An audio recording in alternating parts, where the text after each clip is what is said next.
खुलुमबाय रायजो राजाफोर हाय दैमु नोंनि भिडिअखौ आं नायबाय थेंक इउ सो माच नों आंखौ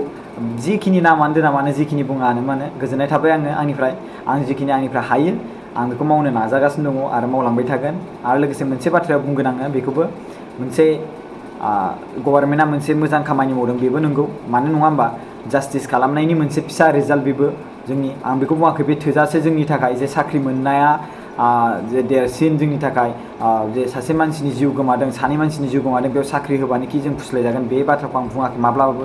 आं सोंदोंसो बेवहाय साख्रि होनायाव जे जोंनि जास्टिस बे जास्टिसनि गेजेराव बे फिथाइखौबो मोननो हादों बे जास्टिसनि थाखायसो बे साख्रियाबो मोननो हादों बाट आं माब्लाबा बुङाखै बेवहाय सासपेन्ड खालामनाङा सासपेन्ड खालामनांगौ आरो बिनि थाखायनो आं मैया क'क्राझारावहाय स्टुडेन्टफोरजों आङो थांफादों नों नुवाखै नामा बे भिडिअखौ आरो बिनि थाखायनो आं दाख्लै बावहाय लाइभ होनानै मा बाथ्रा बुंदों बेखौ नों नुवाखै नामा आं बेखौ बुंबाय साख्रि होनाया मोनसे फिसा पार्ट जोंनि जास्टिस खालामनायनि आरो बेखौबो नांगौ आरो सासपेन्डखौबो नांगौ फंबाय मिथिबायना खुगाखौ जाला माला बुंनो हायो होनना बुङा बाट मोनसे बाथ्रा आं नोंखौ 48 आवार्सनि गेजेराव नों जुदि फैनो हायोब्ला हिम्मत दङब्ला नों नायफै स्टेटमेन्ट माखौ नांगौ नोंनो नायफैनांगौ फैबानो जाबाय रायज्लायफै आंजों माखौ बुजिदों माखौ बुजिनो लुबैदों जाहाथे फिउचाराव जाहाथे बुंबाय थानायखौ लुबैदों मानि एसेबां बुंबाय थानो मानो पाब्लिकफोरनि टाइमखौ लस खालामबाय थानो बिदि बुंनानै फंबाय नों फैथारदो डाइरेक्टलि दाख्लैबो क'क्राझाराव फैदोंमोन नों आंजों फैयासै दिनै आं नोंखौ चेलेन्ज खालामो नों 48 आवार्सनि गेजेराव जुदि नोंहा जुदि खामानि दंब्ला अके नों आंखौ कल खालामना बुंहर खामानि दं होननानै नों खिन्थु फैथारनांगोन बेखौ मोनसे बाथ्रा बुङो जुदि नों फैनो हायाब्ला नों रायजो राजानि गेजेराव नों गावनो हारसिंनो माने मा होनो बेखौ लाजिनांगोन मानो होनोब्ला नों आंनि चेलेन्जखौनो एक्सेप्ट खालामनो हायासैबा नों खुगाखौल' बुंनो हायो ओरैनो आंखौ जादों मादों ओरै थोरै होनदों खिन्थु नों फैनो हायाब्ला नों गावनो लाजिनांथाव होनना बाथ्रा मिथिबायना स' ओंखायनो फै रायजो राजाफोरनि सिगाङाव नों देखायफै लाइभ फै प्रकाश आदाजों बा प्रकाश फंबाय होनदे आं फंबायखौनो होनजागोन दे नोंजों नोंथ' आंनि उन्दैसो नों जुदि मेहेरखौ जुदि बिदा लिङोब्ला मेहेराथ' आंनि 1 मान्थ बियो माबा जाहैबाय अब्ला नों आंखौ बिदा लिंनांगोन नङा होमबा स' अके दे नों आंखौ फंबायखौनो लें दे जागोन दे ओमफ्राय बिनि गेजेराव लाइभ होफै डाइरेक्टलि अपेनलि डाइरेक्टलि बेंक स्टेटमेन्टखौ इन्टारनेट बेंकिंजों खालामनानै देखायगोन आं मिथिबायना ओमफ्राय मा बुजिनो लुबैदों मा मोन्थिनो लुबैदों खोन्थागोन आं बुंनानै होगोन आं नोंखौ मिथिबायना फै नों 48 आवार्सनि गेजेराव जुदि नों आंखौ फोरमान होनो हायो अब्ला आं नोंनि गुलाम आरो जुदि नों आंखौ फोरमान होनो हाया अब्ला नों आंनि गुलाम जागोन ना एक्सेप्टेड खालाम जुदि चेलेन्जखौ एक्सेप्टेड खालामनो हाबासो फैखा जुदि फैनो हायाब्ला मिथिबाय आं डाइरेक्ट बुंखादों खुगाजों बुंबाय थानानै जाया रायजो राजाफोरखौ नों मा बुंनो सानदों मोनसे बे साख्रिनि बुंनाय बाथ्राखौ लानानै ओरै बेजों बाथ्राजों सरजाबबा जागोन नामा आरे फंबाय बेफोर सोब फुराना आदब गोजा बेफोरखौ बुंनो गोनांथि गैया पाब्लिकआ बेफोरखौ बुजिनो माबा नङा मा होनो गोब्राब नङा बुजिखायो आंथ' बुजिखायो पाब्लिकआ सोरबा सानदोंबा बेफोरबायदि सानदोंबा बे बिसोरनि खोथा खिन्थु आंनि बाथ्राखौ आं बुंगोन फंबाय मिथिबायना नों जुदि फैनो हायोब्ला 48 आवार्सनि गेजेराव फै आंखौ फोरमान खालामफै जे आङो फल्स होननानै आंखौ माबा मोनसे जादों बा माबादों होनना बुंना स' फै बुंफै मिथिबायना बेयाव फैनानै देखायफै हिम्मत दङब्ला होनना बुंदों हिम्मत दङब्ला आं खेबसे बुंगोन नाम्बार आंनिया ला जुदि मोनाखैब्ला रावनावबो बिबाबो मोनाखैब्ला फेसबुक इउटुबनिफ्राय मोनाखैब्ला आंनि नाम्बारखौ ला 7740039057 नोंनि नाम्बारा आंनाव सफैनांगौ आरो 48 आवार्सनि गेजेरावनो आंखौ कल खालाम मिथिबाय हिम्मत दङब्ला आं नोंनि बे कमिउनिटि पस्टआव होबाय आं बेखौ भिडिअ'बो होबाय नों फैथारनांगौ मिथिबाय बिदि गोजानाव थानानै बखिलायबाय थानायनि गोनांथि गैया पाब्लिकखौ ओरैनो गुलुं गुजुं खालामनो दा सेस्था खालामबाय था फंबाय आरो लोगोसे आं बेवहाय बुंदों साख्रि जे होदों बेवहाय बिटिआर सरकारा गोबां मोजां बाख्नायथाव खामानि मावदों बेबो मोनसे रायजो राजानि जास्टिसनि मोनसे फिथाइ आं बुङाखै जे बे थोजासे जिउनि फिथाइयाव साख्रि मोननाय बेखौ आं थोजासे बुङाखै रायजो राजाफोरनि सिगाङावहाय आं सोंदों रायजो राजाफोरखौ बेबो मोनसे फिथाइ नङा होमबा बे मोनसे थोजासे नङा आं थोजासे होननानै आं बुङाखै बे मोनसे फिथाइ जास्टिसनि बे साख्रिया मोनसे फिथाइ नङा होमबा आं बेखौ बुंदों मा मोनसे न'खराव सोलिनो थाखाय जोंनो मा रांखान्थियारि नोंनि मथेब्ला साख्रि होनायाव नोंहा बिराद खहा मोनबाय नामा साख्रि होनाङामोन नामा नोंनि मथेब्ला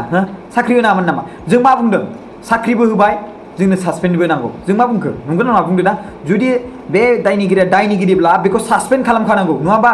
दायनिगिरिब्ला बे गावथारग्राया जुदि दायनिगिरिब्ला बेखौ सासपेन्ड खालामखानांगौ बेखौ जों बिनि थाखायनो जों मैया दोनदों मा सासपेन्ड हें आप खालामनांगौ बेखौ जों मैया होनहैदों नों मानो नायाखै भिडिअखौ नायहैथां बिएम सेलेब चेनेल बेयाव होखादों आं मिथिबायना नों थांनानै लाइभ नायबानो जाबाय खै घन्टा थाबायदों जों मिथिगौ फंबाय मिथिगौ ना जों थाबायदों बिनिफ्राय एकदमबारे नायदों नोंबो थांदों भिडिअ बानायनो थेंक इउ स' माच थांनायनि थाखाय गोजोननाय थाबाय आङो मिथिबायना जों बेफोरबायदि माने ओरै सोरै देखायनो मानो सोरबा एमएलए एमपि जानायनि बाथ्रा बेफोरबायदि एमएलए एमपिखौ मा जुदि आं बै समाव जायोब्ला बे उननि बाथ्रा फंबाय जाबालाय माथो जाखो आं जुदि एमएलए एमपि जायोब्ला माथो जाखो मोजांसो नङा होमबा आं जेरै दायो पावाराव गैयालासिनो जेरै मावदों बेखौ आं बै समाव मावलायगौमोन नङा होमबा रेकर्ड खालामना ला बेखौ रावबो डिलिट खालामनाङा आंथ' आंनि चेनेलाव दोनखागोन नालाय मिथिबायना बे उननि बाथ्रा फंबाय नोंसो एरखांदों बेखौ बे बाथ्राखौ जे MLA MP जानायनि बाथ्राखौ नोंसो एरखांदों सोरनिफ्रायबा थाइसे थाइनै रां लानानै मदद खालामनाया मा मदद नङा नामा नों बेखौ मानो मावाखै नों बेखौनो मानो मावाखै जायखिनि मावग्रा मदद मोनग्रा बेथ' मोनदोंना फंबाय नङा होमबा जुदि आंखौ जानाय मोनदोंब्ला फैदो फंबाय नायफै फोरमान होफैना मानो खुगा बुंबानो जागोन अब्ला आंबोथ' नोंखौ बुंनो हायो नोंबोथ' सिखाव खावग्रासो हो नोंबोथ' सोरबा सासे माबा मा होनोमोनलाय सोरनिफ्रायबा फैसा दाकेट खाव माबाना दुमदाखाल खालामनानै फैसा दाबिग्रासो बा आं बुंबा बेखौ मानिगोन नामा रायजो राजाफ्रा मानियाना फंबाय स' बिनिखायनो नों जेखौ बुंबानो बेखौ मानिगोन बे नङा फंबाय फैलाय आं नोंखौ 48 आवार्सनि गेजेराव बुंदों जुदि नोंहा 48 आवार्सनि गेजेराव गाबोन समफोर खामानि दं अके आं एक्सकिउज होबावगोन फंबाय नोंखौ आं एक्सकिउज होबावगोन फै नोङो माब्ला फैनो गोसो बाट 48 आवार्सनि गेजेरावनो आंनो 10 सेकेन्डबाबोथ' टाइम होनो हागोन ना नों फन कल खालामनो रायज्लायनो थाखाय माब्ला फैनो गोसो आंनो खोन्थाहर गाबोन आं रायजो राजानो आपडेट होनांगौ ना नोंनि फैनायखौ 48 आवार्सनि गेजेराव नों जुदि नोंनि कल फैयाब्ला आं आपडेट होगोन अब्ला नों ओरैनो बखिलाबायनो नाङा मिथिबाय खुगा दं होननानै बुंलाबायनाङा दा बेयावनो जामब्रयो मिथिबाय हिम्म दंब्ला फै बेंक एकाउन्ट स्टेटमेन्ट दंजोबखायो फै फंबाय फै 48 आवार्स गेजेराव कल फैनांगौ जुदि मानसिया सफैयाब्लाबो जुदि नों फोरमान होनो हायोब्ला खुगाजों बुंनानै लाब गैया हायोब्लासो दै मिथिबायना हायोब्लासो बुं जानला मानला बुंनानै लाब गैया आं रेडि फै मा स्टेटमेन्ट नायनो गोसो PDF फाइल प्रिन्ट खालामनाय मा नांगौ फै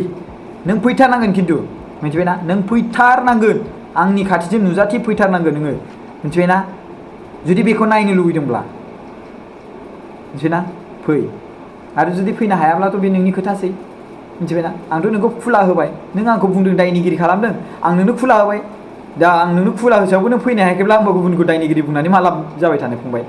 स' फैबानो जाबाय आं नोंखौ बे भिडिअनि दारै आं नोंखौ बुंबाय नों फैदो आरो बेयाव बुंनाङा जे मालाया माबा मोनसे ओरैबायदि नाम खामायनो मानो ओरै थोरै थेंक इउ स' माच नोंनि बेबायदि रावखौ आं खोनासंनो नेनानै दंबाय थाखायोमोन मिथिबायना नोंनि थाखाय नोंनि गोसोनि मैलानि थाखायनो बेबायदि जाथाय जादों मिथिबायना नोंनि गोसोनि मैलायानो बेबायदि खालामदों नोंखौ दायो मिथिबायना जुदि नों नोंहा माबा मोनसे प्रब्लेम दंब्ला फै फंबाय नायफै माखौ नांगौ जादों माखौ मोनथिनो लुबैदों फै फंबाय मिथिबायना आं नोंखौ लेंहरो अपेनलि रायजो राजाफोरनि गेजेरजों बुं आङो बेखौ बे भिडिअखौ हर जायफोर मानसिफ्रा माने दैमुखौ सिनायो बे भिडिअखौ दैमुनो हर मिथिबायना बुंबाय थानो नाङा फंबाय हिम्मत दङब्ला फै हिम्मत गैयाब्ला सिरि था मिथिबायना फै हिम्मत दंब्ला फै हिम्मत गैयाबा मिथिबायना आं फोरमान होनो रेडि मा नांगौ नोंनो माखौ जाख्ल'नाय नुदों बेसेबां जाख्ल'नाय नुदों फै आं रेडि फै फैलाय फै ओमफ्राय मा होनदों जि जोम फाननायनि ट्रेड'जि नङा होमबा ट्रेड'जि www.tredoji.com मैयासो दाख्लै बावैसो बे सप्तासेनि गेजेराव जादों बियो बे सप्तासेनि गेजेराव 10 दिनसो जाबाय बे जादों बे खुलिनायखायसो बेखौ नों बिनि साइडआव बुंनो हाबाय बे खुलिनायखायसो बे खुलियामोनब्ला मा बुंगौमोनलै फंबाय बेखौ दाख्लै 10 दिनसोल' जादों बेखौ खुलिनायखायसो नों बे बाथ्राखौ बुंनो हाबाय मा आं बिजनेस मावनो मोना नामा मा इउटिउबनि गेजेरजों बिजनेस मावनो मोना नामा नों जे भिडिअ बानायदों बे नोंनि थाखाय बिजनेस नंगौना नङा हायोब्ला मनिटाइज अफ खालामना भिडिअ बानाय नोङो मनिटाइज अफ खालामना भिडिअ बानाय हायोब्ला हिम्मत दङब्ला बानायबाय दा फुरा जिन्दगि आं खिन्थु बानाया आं मनिटाइज अन खालामनानै बानायगोन ना मा मोनसे प्रब्लेम रायजो राजाफ्राबो बे एडभार्टाइज नायनानै मोजां प्रडाक्टबो नुयो मिथिबायना माबा मोनसे मोनथियैखौ मोनथिबावोसो एडभार्टाइजआव मिथिबाय एडभार्टाइजआबो मोनसे निउस सिस्टेम बायदिसो माखासेया निउस नङाब्लाबो माखासे सिस्टेमा निउस बायदि जाबावोसो फंबाय मिथिबायना बेनिखायनो खुगाखौ हायो होननानै बुंनाङा आंनाव दिनै गोबां आं चेनेल खालामनानै गोबां बायदिसिना रायजो राजानो मोनसे प्रभाइड खालामनो सानदों आङो हागोन नामा होननानै मोनसे जोंनि बर' हारिनि गेजेराव एमाजन बायदि गैया बानायदों आं मिथिबायना बेखौ डेभेलप खालामनाय बेखौ बानायनायाव बेसेबां टाइम थांदों मिथिगौ दिनै हर खामानि मावनो गोनां जादों रोंगौ आं बानायनो स' बानायदों कडिं खालामनो रोंगौ आं बानायदों फंबाय नों जुदि हिम्मत दंब्ला नोंनाव जुदि रोङोब्ला नोंबो बानाय फंबाय मिथिबायना नोंबो रोंगौब्ला नोंबो बानाय फंबाय मिथिबाय मालायखौ रोंनायखौ नोङो मेगन सानो गोनांथि गैया फंबाय मिथिबायना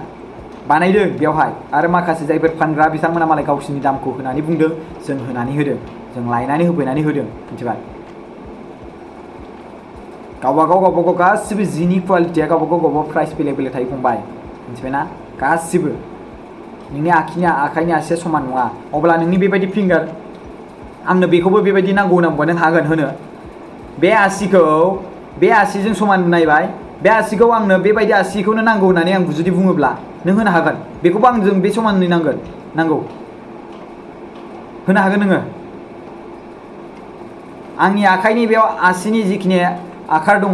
माबा दङ मा होनो बेखौ रेखा दङ बे रेखाजों समान मोननाय मानसि आंनि महरजों एखे रायज्लायनाय भइस मानसि एखे अजन एखे नांगौ होनबा नों मोनगोन लाबो आंनो मोनगौबा बेखौ सिगांग्रो बेलेग बाथ्रा बुंनाय सिगां स' फंबाय दैमु 48 आवार्सनि गेजेराव नोंखौ अपेनलि चेलेन्ज होबाय अननानै फंबाय सना नों हायोब्ला फै सना आं नोंखौ बुंगोन नों जुदि आंखौ दायनिगिरि नुदोंब्ला फोरमान होफै फंबाय आं नोंखौ नों हर थानो गोसोब्ला हर थालां फंबाय जानायनि लोंनायनि नोंनिफ्राय जेबो आं लाया जुदि फैनायनि खरसा नांगौब्लाबो आं नोंनो थांलाय फैलायनि उदालगुरिनिफ्राय थांलाय फैलायनि आं 500 थाखा 1500 थाखा हरगोन फंबाय आं नों फै प्रुफ होफै खिन्थु 48 आवार्सनि गेजेराव नों आंखौ कल खालामनांगौ जुदि फैनो गोसो जादोंब्ला चेलेन्ज आरो आं नोंखौ हरनो थिनबाय दै नोंनि लोगो एनिथिं एमजेनोबो हरनो थिनबाय आङो आरो लोगोसे उदालगुरि लेजेन्डनोबो दाइ नाम्बार जुदि नों नुनानैबो जुदि नायाखै होनना बुङोब्ला आंनो खोन्थाखागोन मानसि दंखायो मिथिबाय बुजिबाय थेंक इउ